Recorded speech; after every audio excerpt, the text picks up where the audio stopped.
10 years ago, they said I was unstable, missing, maybe even dead. Today I stood at my sister's wedding in Ridgefield smiling as her maid of honor gasped, "You're alive." While everyone toasted to a perfect family, I walked up to the mic and wished them all the courage to face what they buried. Moments later, the FBI walked in and called my father's name. As they cuffed him mid-ceremony, he screamed, "This is your fault." I simply said, "Number, the truth did. If you've ever been erased by the people meant to protect you, stay with me. I'm Caroline Whitman, and this is how I came back from the dead with the law on my side." I hadn't planned on walking through those doors. Not really. For weeks, I told myself I'd delete the email, ignore the photos that leaked online, pretend I hadn't seen the wedding registry under her name. But I came. And when the mahogany doors to the Ridgefield Country Club ballroom opened, every molecule of air seemed to pause. People turned. Not everyone. Just a few at first. A woman near the back blinked hard like her mind refused what her eyes were telling her. A man whispered something to his wife, her gaze following mine like a slow tide. I held my breath and took another step forward. The chandeliers were warm and golden, casting soft halos over tables dressed in cream linens and blush florals. The string quartet was finishing a version of Canon in D. Everything looked picture perfect. Except it wasn't. I spotted her before she saw me. Sienna. My little sister. In white lace and crystal, her smile wide as she greeted guests one by one. Her hair pulled into a low bun just like Mom used to wear. She hadn't changed much. Just polished. Carefully arranged. Like a life staged for someone else's camera. I hadn't said her name out loud in 10 years. Then I felt a hand touch my arm. I turned. Claire. I hadn't seen her since college. Maid of honor sash across her shoulder. Her mouth parted as if she were about to say my name, but no sound came. Instead, a breathless whisper escaped. "You're alive." Her words weren't loud, but they sliced through the room like glass. I didn't answer. I just gave her a small nod. Her hand dropped from my arm slowly, like it had forgotten what it was doing there. More eyes turned. I could feel it ripple outward. Tables of cousins, distant relatives, colleagues, maybe.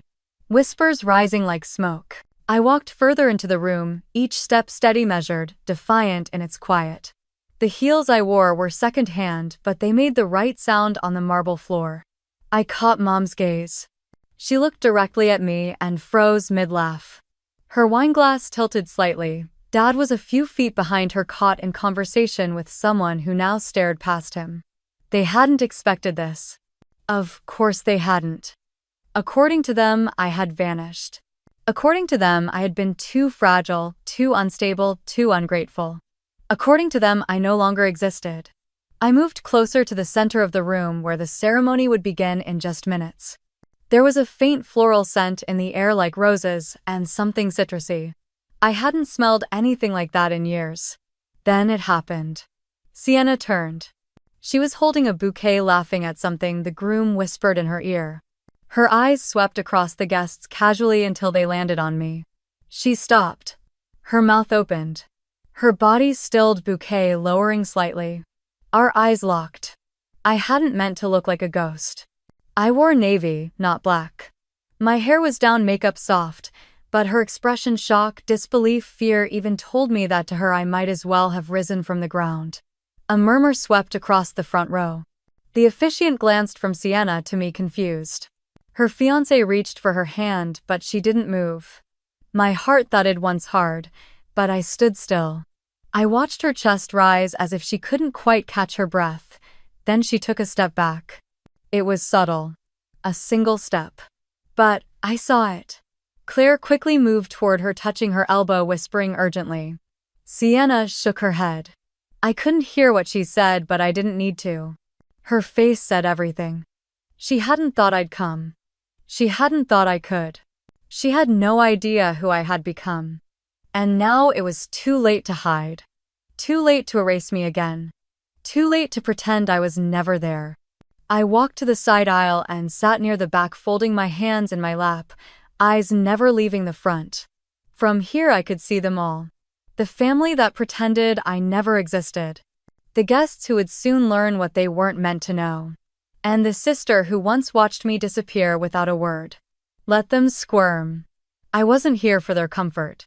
I was here to watch it all come undone. I glanced down at my hands, the same hands that had written legal arguments in a tiny apartment in DC. The same hands that had signed rental contracts, job applications, and one long lonely birthday card to myself for year 29. These hands had built a version of me no one here knew. I had come back not as the daughter they discarded. I came back as the woman they never saw coming, and in less than an hour everything would change. I was 18 the night my name vanished. The house was too quiet for a Friday. No laughter from the television room, no clinking silverware from the kitchen.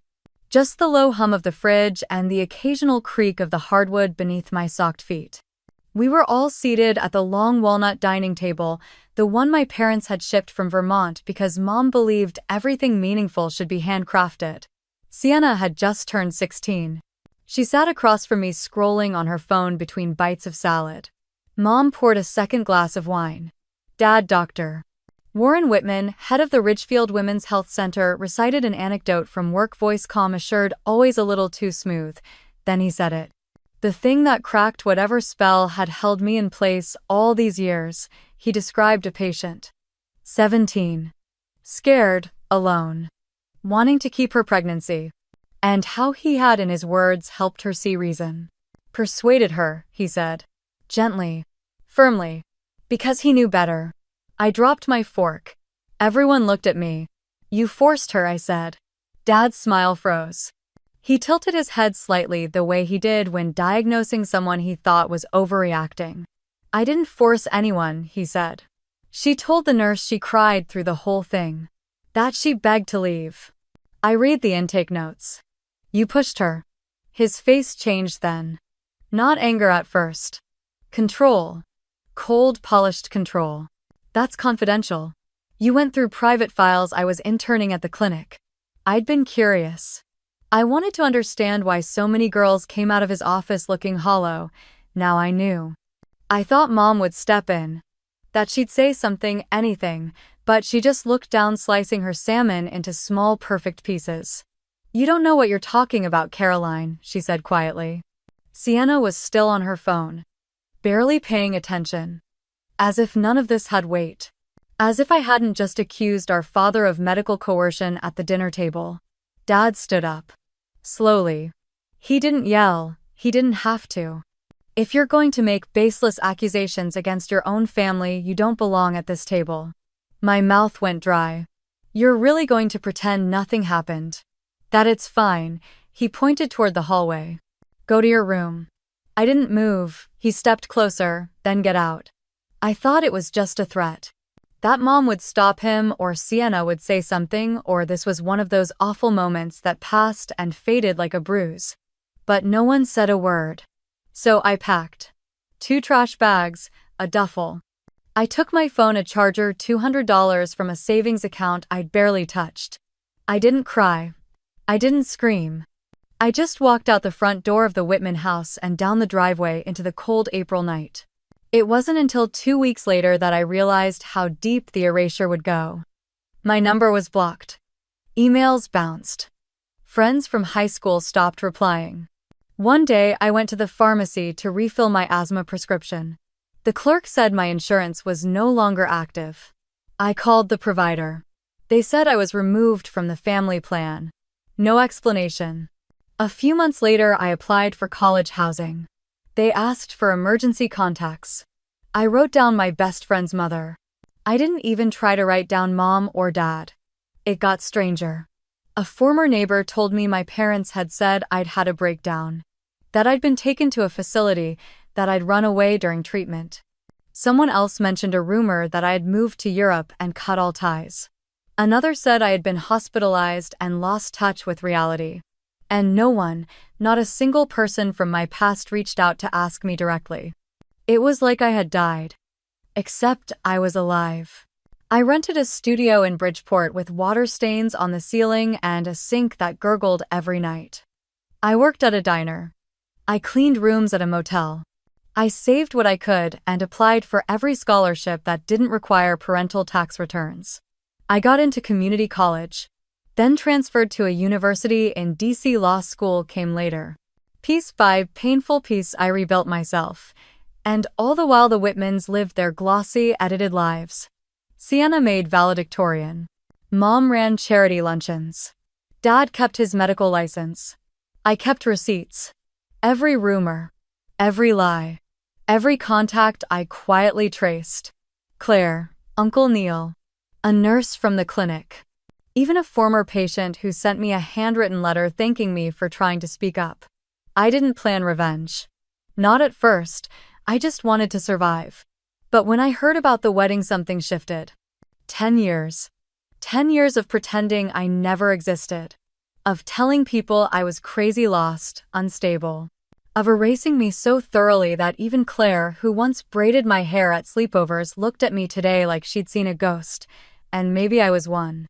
Not the kind that haunts, the kind that returns. A woman in a navy dress. Sitting at the back of the room. Watching it all. Remembering. Waiting. Let them say what they want. I knew the truth, and soon they would too. I woke up at 5 a.m. to the sound of a garbage truck outside my window. The room was barely larger than a closet and smelled faintly of mildew, but it was mine. I slid off the futon and pulled on my uniform. The diner opened at 6, and if I was late, Hank would dock my pay again. The first few months after I left Ridgefield were a blur of hunger and concrete floors. I slept behind a church, at first tucked into the back lot where nobody saw me. One night it rained so hard the cardboard I used for insulation disintegrated under my back. I remember thinking, this is how people freeze to death. I was 17 and didn't own a coat. A priest named Father Andrew found me there 2 days later. He didn't ask questions, just offered a spare cot in the church basement and a warm meal. He also gave me a pamphlet for the local library's adult education program. The library saved me. It was warm, quiet, and nobody cared that I hadn't brushed my hair. I signed up for GED prep and studied every night after work. I read textbooks until my eyes stung. I learned how to type and practiced essays on old desktop computers with sticky keys. When the librarian Mrs. Downey saw my test scores, she said I should think bigger. She helped me apply to state universities and even paid the postage. By the spring of the following year, I got a letter that made me sob. In the middle of the bus stop, I'd been accepted to the University of Vermont with a partial scholarship. I took it without hesitation. I had nothing to lose. College was hard. I still worked weekends and took on campus jobs restocking the dining hall. I didn't talk much. I was the girl who sat in the back, hair pulled tight, scribbling every word the professor said. I didn't go to parties. I didn't drink. I couldn't afford distractions. What I could afford, though, was a dream. In my second year, I transferred to Georgetown after winning a writing competition about ethics in medicine. The essay was about my father, though I never mentioned his name. I wrote about a patient's right to informed consent, about the silence of power and the bravery it took to speak against it. That essay got me a full scholarship. I arrived in Washington, D.C. with one duffel bag and a heart full of panic. But it was there I met Claire. She sat next to me in constitutional law and whispered a snarky comment about the professor's obsession with John Locke. I tried not to smile, but she caught me. "You're too serious," she said after class. "You look like you read legal code for fun." "I do," I replied. She laughed like that was the most charming thing she'd ever heard. Claire was the first person I told about my past. Not all of it. Not yet.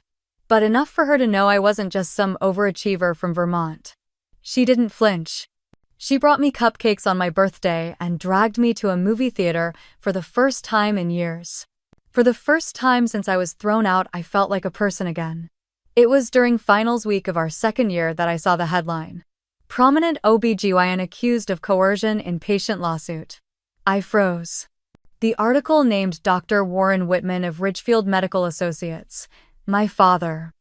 The plaintiff, a woman in her early 20s, claimed she had been misled into a surgical abortion she didn't want.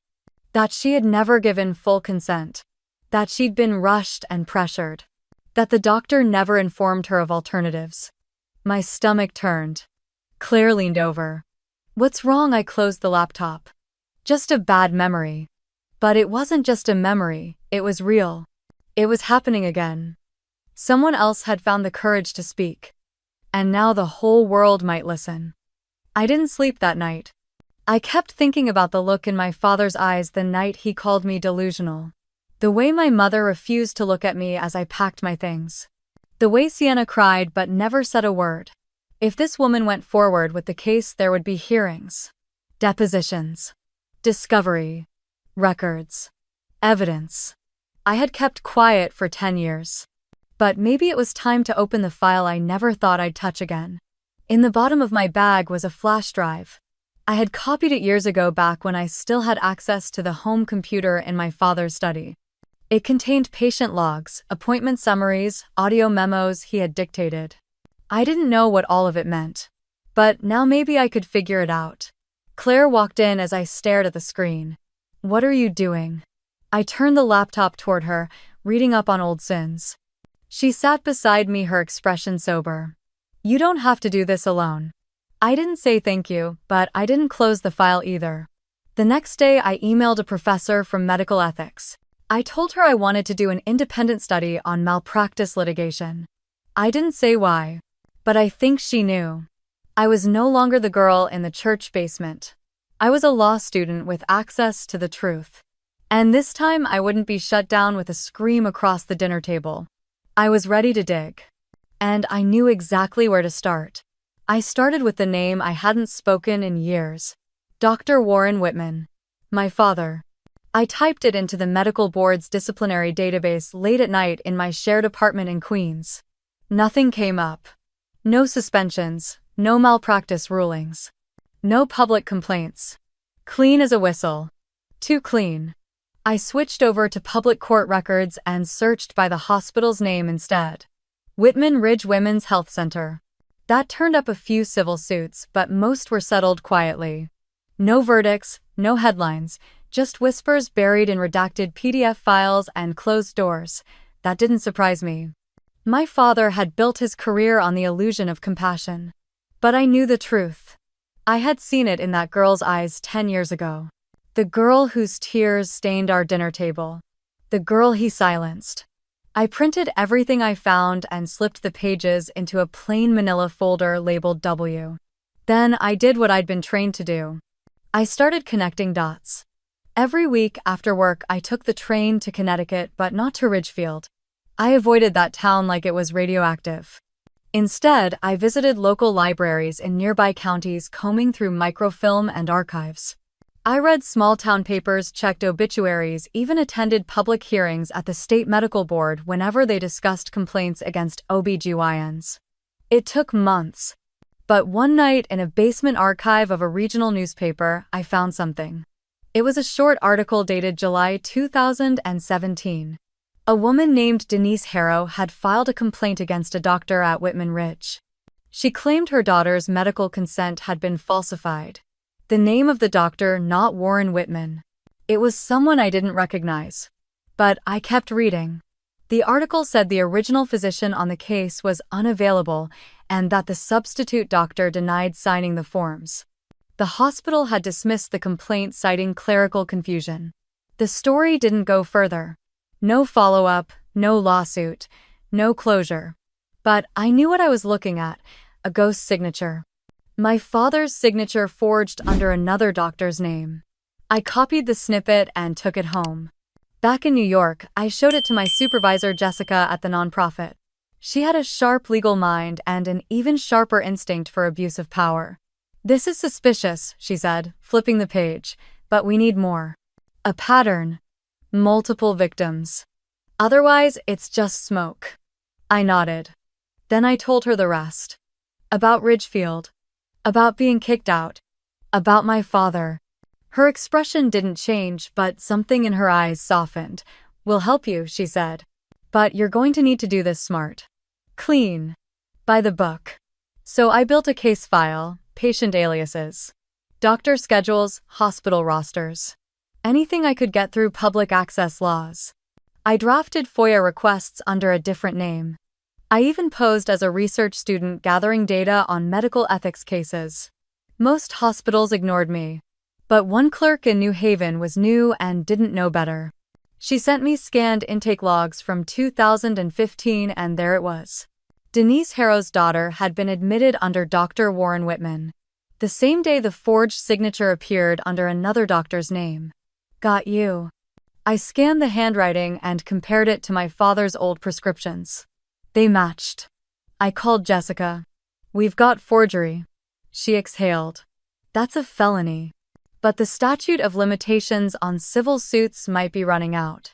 We need someone willing to speak up. Can you find Denise? I tried. Her phone was disconnected. Her old address had a new tenant. I sent a letter, weeks passed. No response. But I didn't stop. I looked deeper. One night I found a closed Facebook group for survivors of medical coercion. I requested to join. The admin messaged me first. Why do you want in? Because I lived through it, I typed, and I'm trying to stop it from happening again. She let me in. That's where I saw the second post. Another woman. Different year. Same hospital, same story. And this one, she named the doctor. Warren Whitman. She said she'd tried to sue but was told the medical record didn't support her claim. Her chart had been lost. She had no proof. But I did. I messaged her. Told her I was a lawyer. That I believed her. That she wasn't alone. She agreed to meet. We sat at a diner in Bridgeport on a cold Sunday morning. Her name was Camille. She was 27 now, but she had been just 19 when it happened. I told her what I found. Showed her the signatures. Her hands trembled. They told me I was confused, she whispered. My own parents believed them. Do you want to fight this? Her eyes burned. I do now. That's when I knew I wasn't just chasing revenge. I was building something. A reckoning. As the case files grew thicker, so did the silence from Ridgefield. It was like the whole town had been trained to forget me. Friends from high school never returned messages. Former neighbors acted like I never existed. I once saw a classmate at a legal conference in Boston. She blinked twice, then turned away. I wasn't offended. I was used to being a ghost. Until now. I had always thought revenge would feel like fire. But, in that moment, it felt like ice. Controlled, sharp, unstoppable. And I wasn't done yet. I met Linda Calderon on a gray Tuesday in late October. She walked into our office in Queens, holding a file folder to her chest like it was a lifeline. Her eyes were hollow, like someone had emptied them out and forgotten to fill them again. She was 35, a waitress at a small diner in Yonkers, and had gotten pregnant with her first child earlier that year. Everything had been fine until her second trimester. That's when she'd been referred to a prestigious women's health facility in Stamford. I knew the place immediately. Whitmore Medical Center. My father's name was still listed on their website under Senior Ethics Advisor. Linda had been pressured into taking a medication she didn't understand. When she hesitated, a doctor told her it was standard procedure and implied her refusal might endanger her baby. Days later, she miscarried. No clear reason. No follow-up. Just a cold apology from a nurse and a bill for $6,000. I took the file from her hands and saw the name of the doctor who signed off on the treatment. Dr. Nolan Chase. I'd seen that name before, twice. We filed a formal claim with the hospital. Their legal team responded with a 30-page denial and an offer to settle for $10,000. It was a classic tactic. Guilt money wrapped in legalese. Linda looked at me across my desk. Her voice shook when she said, I don't want money. I want someone to admit they killed my baby. I promised her we'd fight. The next 6 months became a blur of depositions, discovery, battles, and long nights buried in medical transcripts. But with each week our case grew stronger. 3 other women contacted us with similar stories, all involving Dr. Chase. One of them still had the pill bottle. It hadn't been approved for use in pregnant patients. At the hearing, Linda sat quietly as we played the audio recording she'd captured from one of her appointments. Dr. Chase was heard saying, "Just take the damn thing. I don't have time to explain it every time a girl gets cold feet." When the judge ordered a full review and referred the case to the state medical board, Linda burst into tears. The court had not yet ruled on damages, but she had already won something far greater: acknowledgement. Later that evening, I sat alone in my office with the hospital's response documents spread out before me. I was searching for any indication of who had authorized Dr. Chase to use that medication. My father's name never appeared directly. But I noticed something else. Several internal review memos were signed by a pseudonym I had once seen scribbled in the margins of a document on my father's desk. W. Elias. My father's middle name was Elias. Warren Elias Whitman. I leaned back in my chair, the fluorescent lights humming overhead. It wasn't solid proof, but it was enough to push me forward. Claire stopped by the office around midnight, bringing takeout and a bottle of ginger beer. She sat on the couch watching me with concern as I showed her what I'd found. "He's still pulling strings from the shadows," I said. She frowned, tapping the folder. "This isn't just about Linda anymore, is it?" I shook my head. Number. It never was. When I left home, I was 18, furious and lost. Now I was 28, armed with a law degree and a quiet fire that burned steadier than rage. The past 10 years had been an excavation of everything they buried me under. And now I was pulling bones from the ground. Claire watched me for a long moment, then said, "Do you think Sienna knows?" I paused. My sister. The last memory I had of her was the day I was thrown out. She'd been crying. Not fighting. Not stopping them. Just crying. Maybe. Maybe not. But if she's marrying someone like Dad, she needs to know exactly what she's walking into. Claire reached into her bag and pulled out an envelope. An invitation with gold foil letters. Sienna Whitman and Tyler Brennan. The 14th of June, Ridgefield Country Estate. It was happening. And for some reason Claire had been invited. She hesitated, then asked, "Are you thinking what I think you're thinking?" I smiled, tired and cold. "I think I need a dress." Linda's case had set a precedent. Her victory became a ripple, and in that ripple I saw names I recognized from old family Christmas cards. Donors. Trustees. Men who shook my father's hand and called him a pillar of the community. They had turned their backs on the truth, just as they'd turned their backs on me. But now the truth was writing subpoenas. The next morning I got a call from a nurse named Mallory, who had once worked at Whitmore. She said she saw my name in the news and had something to share. A memo, a real one. Not a fake. With initials WEW, I met her at a coffee shop in Stamford.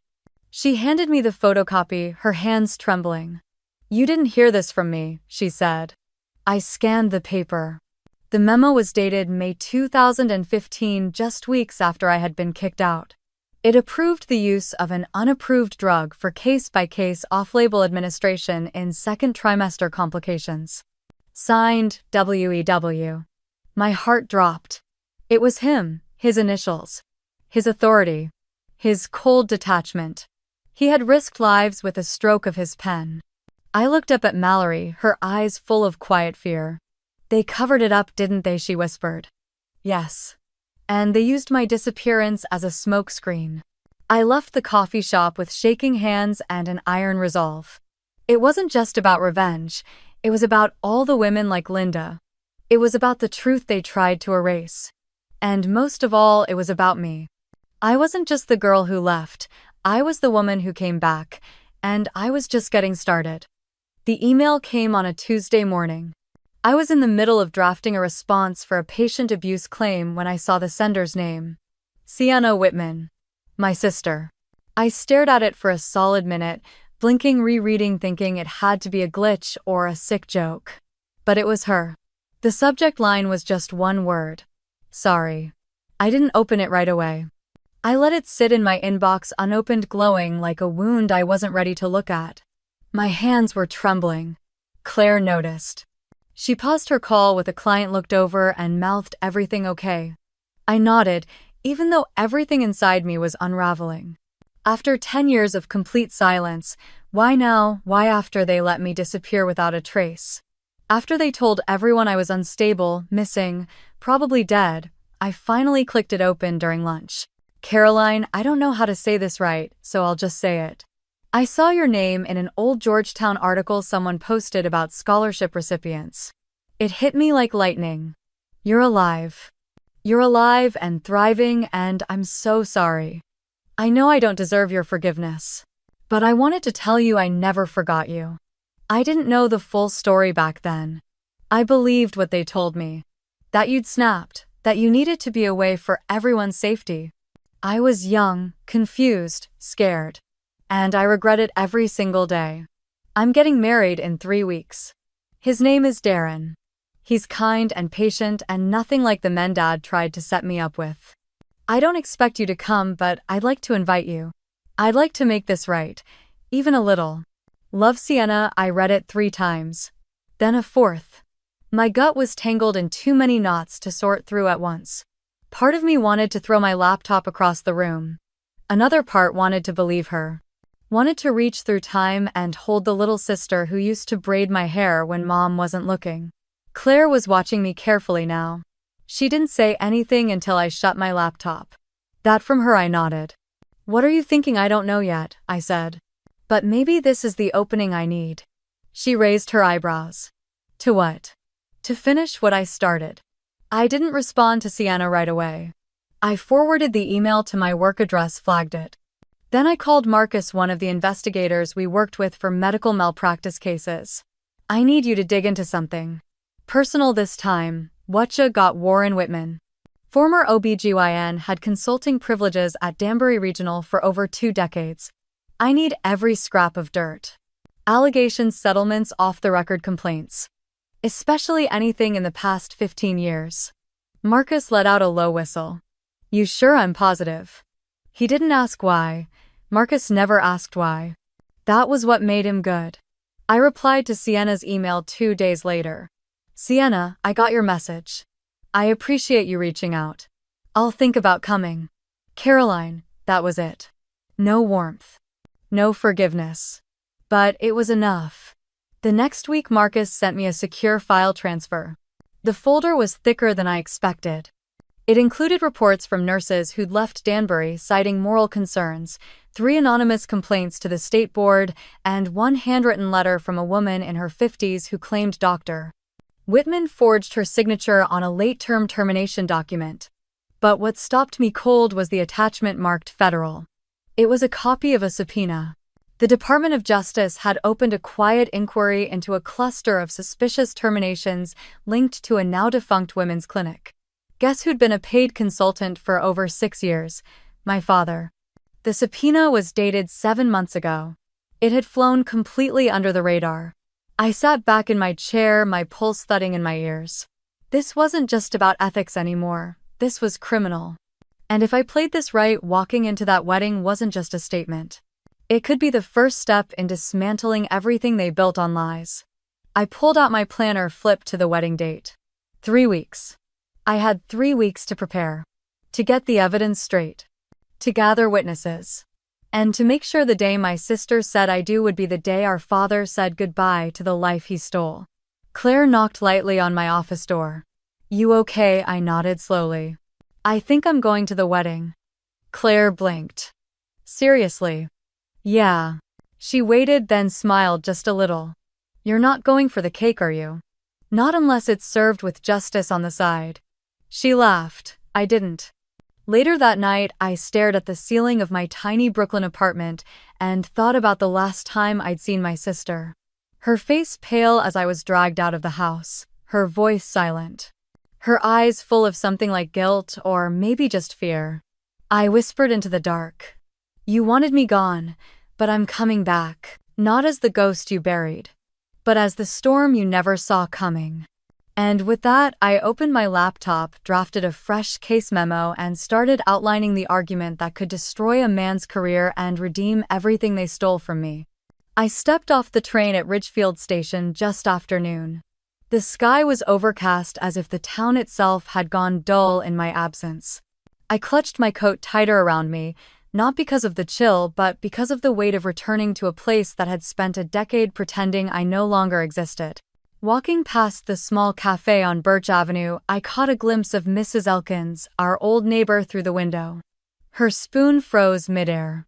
Our eyes locked for a second too long before she dropped her gaze and stirred her tea as if nothing had happened. No smile, no recognition. Just silence. As if she had seen a ghost. I passed by the grocery store where I once begged my mom for bubblegum and where Sienna and I used to buy ice cream after school. Two clerks stood outside chatting. One of them glanced at me, nudged the other. The second one looked over, squinted.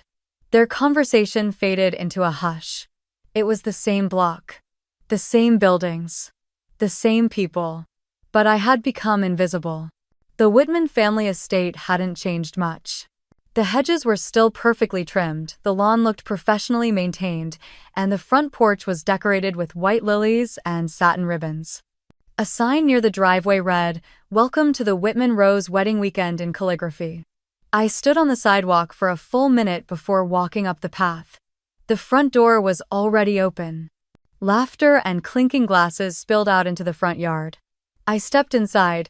No one turned. No one gasped this time. But there was a subtle shifting of air. A tremble in energy.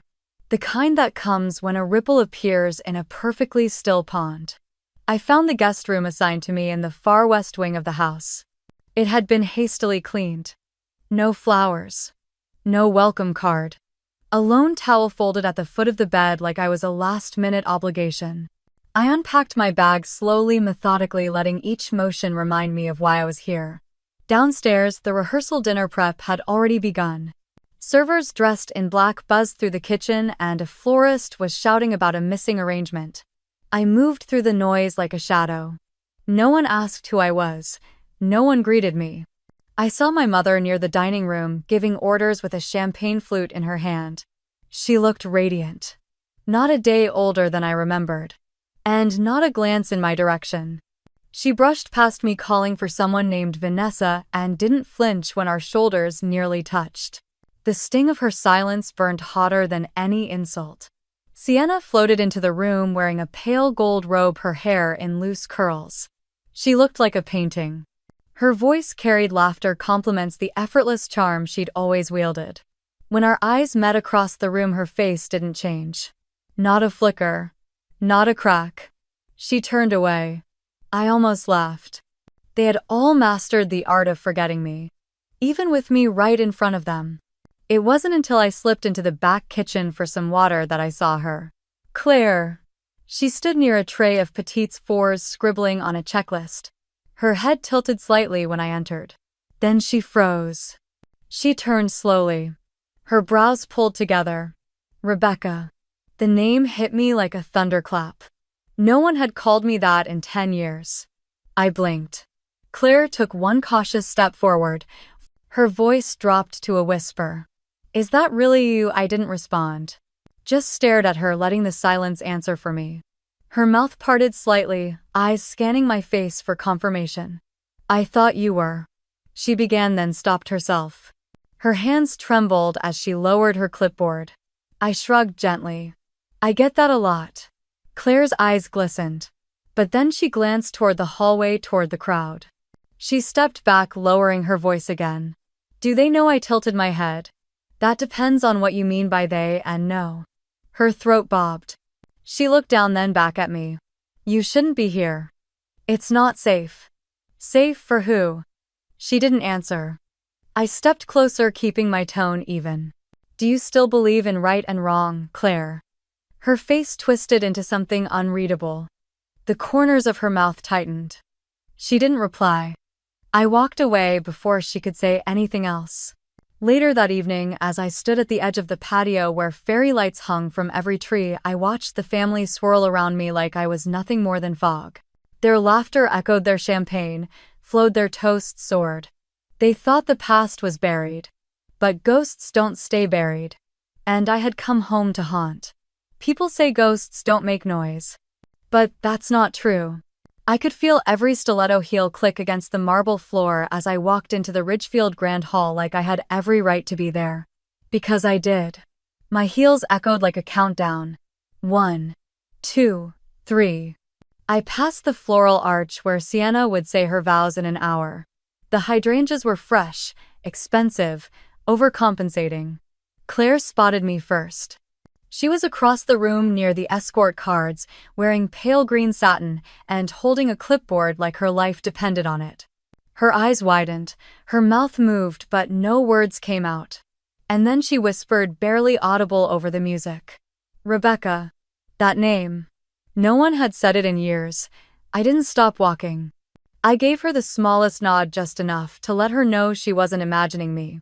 At the far end of the ballroom, a quartet played a string arrangement of something trendy. Guests sipped champagne and posted selfies under a sign that read, "Forever starts today." I didn't belong in that world, not anymore. But I didn't need to belong, I just needed to be seen. And I was. A few heads turned, but people quickly looked away. Ridgefield had a code: never stare too long at anything you can't explain. Claire didn't look away. She followed me. I stepped outside to the garden terrace where the breeze smelled like rosemary and wealth. I didn't hear her footsteps, but I felt her presence before she spoke. "How?" she asked behind me. "How are you even here?" I turned slowly. Her face had changed since Georgetown. A little more contour, a little less innocence, but the warmth was still there under the shock. "I never died, Claire," I said quietly. "They just made it easier for everyone to believe I had." Her lips parted. "You were 18.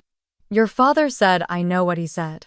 I looked out toward the field where white folding chairs formed two neat rows facing the altar. My mother was directing florists, oblivious. My father was inside, probably reviewing his speech one last time the same way he used to rehearse diagnoses. Claire stepped closer. "Caroline."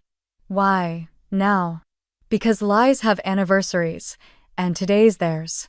She stared at me, unsure whether to be scared or impressed. Maybe both.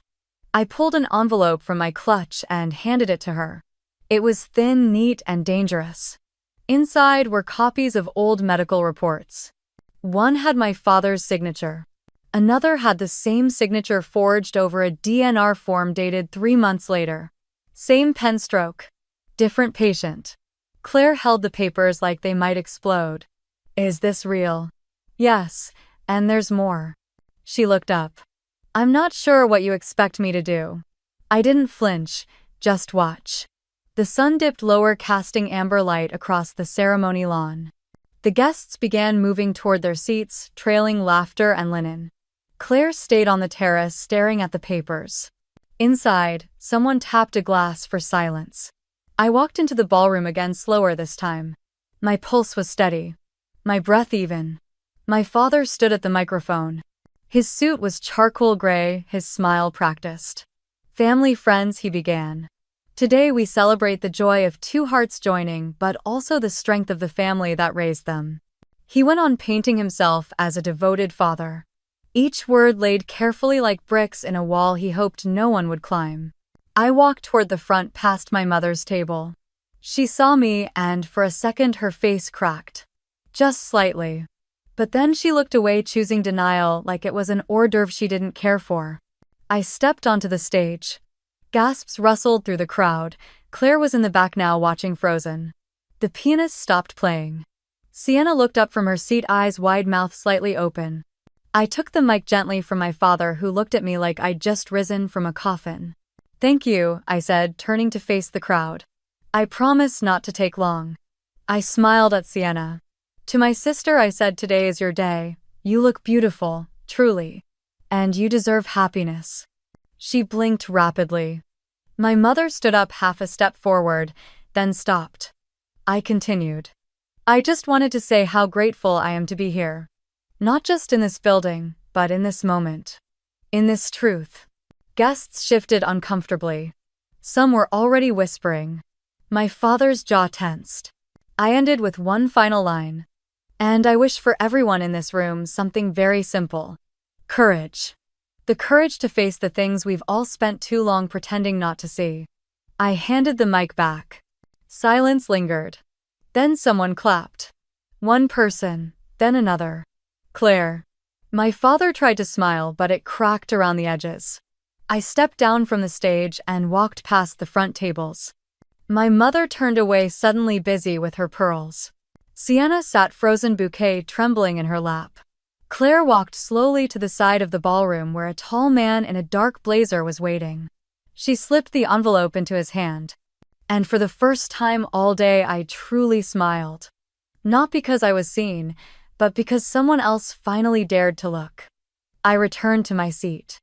The music started again, softer this time. But the atmosphere had shifted. You could feel it in the stillness between the notes. And that's when I saw Claire leave the table of honor, walk across the floor, and take a seat at the very back of the room. She wasn't just a maid of honor anymore, she was a witness, and I had lit the match. There was a flicker of movement near the double doors at the far end of the ballroom, the kind you notice only when everything else is far too still. Then came the voice. Firm, sharp, male. Dr. Warren Whitman. Federal Bureau of Investigation. We have a warrant for your arrest. Gasps rippled across the room like a wave hitting a fragile dock. Wine glasses rattled, forks clattered against porcelain. The string quartet stopped mid-note, a dissonant screech of strings in the stunned silence.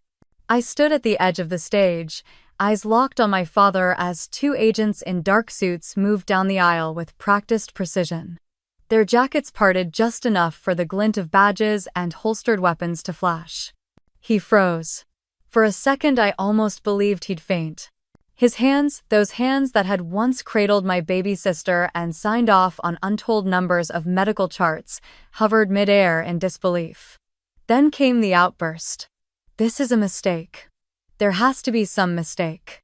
Agent Chen, calm and unreadable, stepped forward and read aloud from the warrant. Charges included obstruction of justice, conspiracy, falsification of medical records, and criminal coercion under federal health law. Every word felt like a cold nail driven into the coffin he had hammered shut around me a decade ago. Vivian collapsed into the nearest chair, pale as the table linens. Her hand clutched her chest like she was trying to keep her composure from spilling out in front of their precious guests. Sienna didn't move. She just stood there, bridal bouquet trembling in her hands, her face a porcelain mask of horror. Her groom looked around, clearly unsure whether to run or comfort her or pretend this wasn't happening. And I didn't blink. Dr. Warren Whitman. You are being taken into federal custody, Agent Chen repeated, his voice unwavering. The room erupted. People stood, whispered, scrambled for their phones. Some pressed back against the walls like the wedding was under siege. One guest filmed it all, phone raised in a trembling hand, no doubt already posting it to whatever platform would get them the most views. I stepped down from the stage, heels clicking against polished wood. Then my father turned. His face was red, veins bulging in his neck, jaw tight like he was chewing every ounce of rage he'd spent a lifetime hiding. This is your fault, all of this. He roared across the ballroom, voice cracking. You did this. I didn't flinch. I met his eyes, steady and calm. The truth did. The room went so quiet I could hear the whir of the overhead fans. Even the agents paused, surprised maybe, or perhaps just noting the crack in his carefully crafted image. He lunged toward me, or tried to. But the agents had him firmly by both arms before he could take more than one step. His cufflinks clattered to the floor as he struggled, and I watched one spin beneath the table where Sienna stood frozen. Get her out of here, he screamed at no one. She's sick, delusional. The irony nearly made me laugh. Instead, I just took a breath and stepped back, giving the agent space to escort him through the same aisle he had walked down for every gala, fundraiser, and charity dinner he had hosted in Ridgefield's most prestigious circles. As he passed, I saw it, the confusion, the fear. But no remorse. I turned to the guests. If anyone had hoped this would end quietly, their hopes died in that moment. I saw Aunt Lydia pressing her hand to her lips. I saw Mr. Garrison, my father's golfing buddy, sink low in his seat like he could vanish into the tablecloth. And I saw Claire. She was standing now, no longer behind the bridal table, but near the doorway, phone in hand, eyes locked on me. She nodded once. Vivian tried to follow the agents, but collapsed halfway down the aisle. A cousin caught her, steadied her. She was whispering something too soft to hear. Sienna finally moved. She dropped the bouquet. The white roses hit the ground, scattered across the marble like broken glass.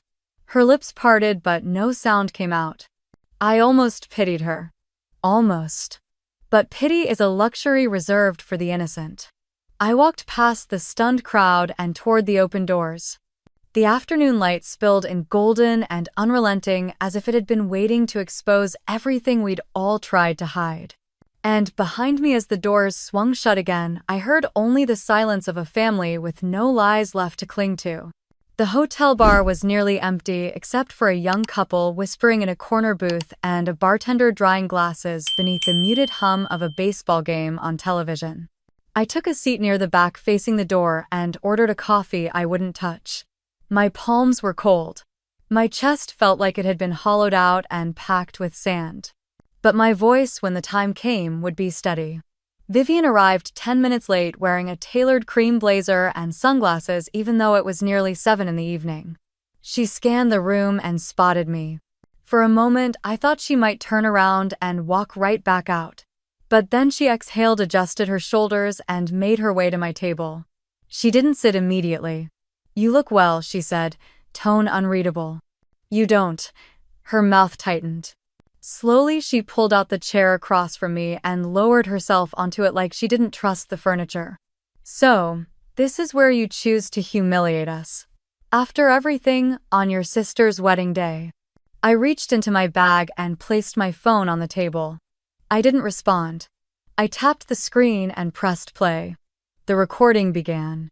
Warren Whitman's voice, calm, certain, discussing forged medical records with a hospital administrator. The man sounded nervous. My father didn't. He sounded efficient. Familiar. There were names. Dates. Suggestions for how to word reports to avoid lawsuits. A plan to bury complaints. And one chilling phrase that still made my stomach knot, even after hearing it a dozen times. "As long as we control the narrative, the rest will fall in line." Vivian didn't flinch at first. She stared down at her untouched glass of wine. Then her hand began to tremble. She reached up, pulled off her sunglasses, and set them beside her napkin. "How long have you had that?" she asked. "Long enough to know you knew." She blinked. For a second, I saw her age catch up with her all at once. The sharpness in her cheekbones softened. Her eyes lost their edge. "I suspected," she whispered. "He always kept things from me, but I didn't ask because I knew I wouldn't like the answers. And then you. You told everyone. You exposed it. And I was terrified. Not for him, for us. Our name. Your sister's future. So you erased me." She didn't deny it. "I thought you'd come back. When things calmed down. But you disappeared, and we filled the silence the only way we could. By lying." Her hands clenched in her lap. "You buried me alive, Mom." Tears welled in her eyes, but she didn't let them fall. She glanced around the room as if trying to remember where she was, as if the walls might offer her an escape. "I'm sorry, Caroline. I truly am. But you have to understand, I didn't think I had a choice. I had a husband who could lose everything, a daughter applying to Yale, and you. You were always so strong. I thought you'd survive it. I did, but I lost years. I lost trust. I lost my home. I lost you." The tears finally slipped down her cheeks. "I was scared," she said. "I told myself it was just one time. One mistake. Then another. And another. I watched your father justify everything. And I let him. You could have left." She laughed, bitter and small. "He told me once. We don't abandon the family ship when it leaks. We patch it and pretend it's still seaworthy." I held on to that longer than I should have. I pulled a folder from my bag and handed it to her. Inside were copies of the federal investigation brief statements from patients like Linda and the whistleblower report I'd written. "These aren't just stories. They're people, real people he hurt. Some never got justice. Some never will. But I can't pretend anymore. And neither can you." She opened the folder with trembling fingers.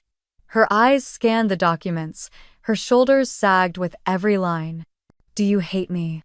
I looked at her, at the woman who once brushed knots from my hair, who taught me to write thank you cards, who turned away when I needed her most. Number. "But I don't know how to love you the same way anymore." Her breath hitched. She looked like she wanted to reach across the table, but didn't. "Your father will never forgive you. He already tried to blame me. That was his last card. It didn't work. Vivian wiped her cheek and stood. I don't expect you to come back into this family, but maybe someday you'll come back into my life. I stood too. We'll see. She nodded, picked up the folder, and walked toward the door. Just before she reached it, she turned back. We buried you, Caroline. We held a memorial. People sent flowers. And all the while I knew you were out there somewhere breathing, hurting. I'm so sorry. We buried you while you were still alive. I stayed at the table long after she left, letting the weight of her words settle in my chest. And when I finally stepped outside into the cooling air, I realized something strange. For the first time in years, I didn't feel like a ghost. I felt like someone who had survived being erased and was starting to write herself back into the story. The train back to New York felt different this time. Not heavy, not rushed, not like an escape. Just quiet. The kind of quiet where things start to settle. I watched the green Connecticut trees blur past the window and thought of all the years I had spent shrinking myself just to survive. Now for once I wasn't trying to be smaller than the truth. I arrived at Penn Station just before sunset, the sky soft and golden. Claire had texted while I was still on the train. Thank you for not staying gone. That was all it said. But I read it 3 times. My apartment smelled like lavender and legal pads. I dropped my overnight bag, kicked off my shoes, and walked straight to the desk. The case files were still there. Linda's deposition. The nursing supervisor's email log. A manila folder marked redacted, internal review. All of it still open, still raw. I picked up my old journal, the one I had started at 19, and turned to the first page. The ink was faded but clear. I am not dead. I am only hidden. I let out a breath I hadn't realized I was holding. That week messages started coming in. Linda wrote first. Just 2 words, we won.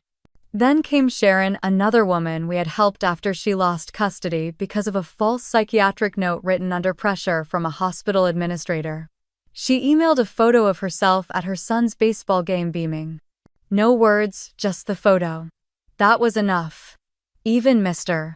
Henley, the retired janitor who had testified about a pattern of shredded documents at his former hospital, sent a postcard from Florida. It had a flamingo on it. Still here, still testifying, he'd scribbled. I returned to work at the nonprofit office like nothing had changed, but everything had. The younger associates looked at me a little differently now. Not out of fear or reverence, but something closer to understanding. Like maybe I had been someplace they hadn't seen yet and somehow made it back. One afternoon, as I was making copies of a new class action brief, a junior staffer named Maya approached me. She hovered awkwardly near the copier, then asked almost in a whisper, "Was it true? The doctor they arrested. He was your father." I didn't flinch. Not anymore. I looked at her and smiled softly. Biologically, yes. But the person who raised me, taught me how to survive, how to fight, that was me.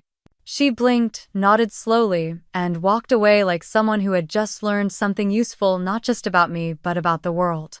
Later that evening, I sat on my fire escape with a glass of tea and listened to the city hum beneath me. Cars, sirens, laughter, a dog barking 2 floors down. All of it felt like life.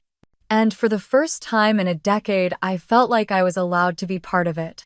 I thought about Ridgefield, about Vivian, about her face when I pressed play on that recording. How her spine seemed to collapse from the inside. She had known.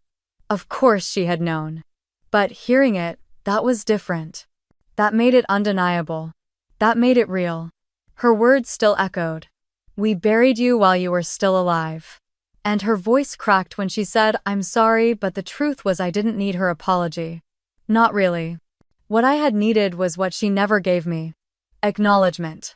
And now I had that too. A week after the wedding, Claire emailed me a copy of her letter to the federal task force.